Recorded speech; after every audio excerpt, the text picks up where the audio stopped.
कन्या एस्ट्रो के प्रिय दर्शकों जरा ध्यान से सुनिए। ज्योतिष की एक बड़ी कहावत है, मशहूर कहावत है, ध्यान से सुनिए। राहु केतु के दोषों को शनि समाप्त कर देता है, यानी शनि के उपाय से राहु केतु के दोष कमजोर पड़ जाते हैं। शनि के दोषों को समाप्त करने के लिए मंगल के उपाय किए जाते हैं। मंगल के दोषों को समाप्त करने के लिए सूर्य के उपाय किए जाते हैं। सूर्य के दोषों को समाप्त करने के लिए चंद्रमा के उपाय किए जाते हैं। इसी के साथ साथ कुंडली में समस्त ग्रही दोषों के समाप्ति के लिए गुरु का उपाय किया जाता है। लेकिन यदि गुरु का दोष उत्पन्न हो जाए, जैसे गुरु चांडाल हो जाए, गुरु केतु से ग्रसित हो गया, नीच हो गया, वक्री हो गया, तो गुरु के दोषों को समाप्त करने के लिए गुरु का ही उपाय किया जाता है। कहने का मतलब यह है कि जो भी व्यक्ति गुरु के उपाय करेगा उसे कुंडली के किसी भी प्रकार के दोष लगेंगे नहीं। यहां पर शुक्र रह गया है, शुक्र के दोषों को भी समाप्त बुध के उपाय से किया जा सकता है।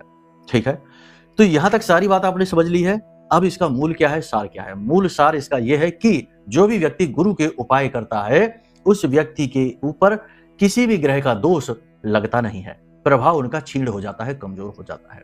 इसीलिए आपने देखा होगा कि प्राचीन काल से हमारी हिंदुस्तानी परंपरा में, हिंदू परंपरा में गुरुवारी पूजा का विशेष महत्व रहा है और गुरुवार के दिन की जाने वाली पूजा में गौ की सेवा विशेष होती है। नारायण लक्ष्मी की पूजा होती है क्योंकि गुरु को भगवान नारायण का ही स्वरूप माना जाता है।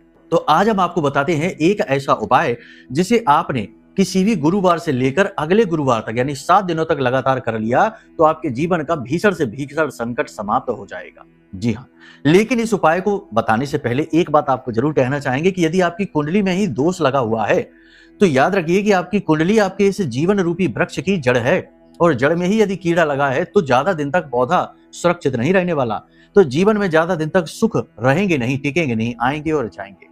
इसलिए जन्म पत्री को दिखवाना अत्यंत आवश्यक है ताकि दोष मुक्त जीवन हो सके और आप आराम से आसानी से उन्नति हासिल कर सके।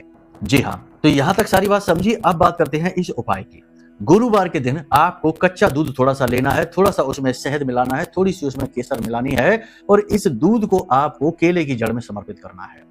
विशेष नियम यही है कि सुख शांति के साथ बैठना है और वहीं पर बैठकर ओम नमो भगवते वासुदेवाय द्वादशाक्षर मंत्र है, इसका लगातार 15 से 20 मिनट जाप करना है।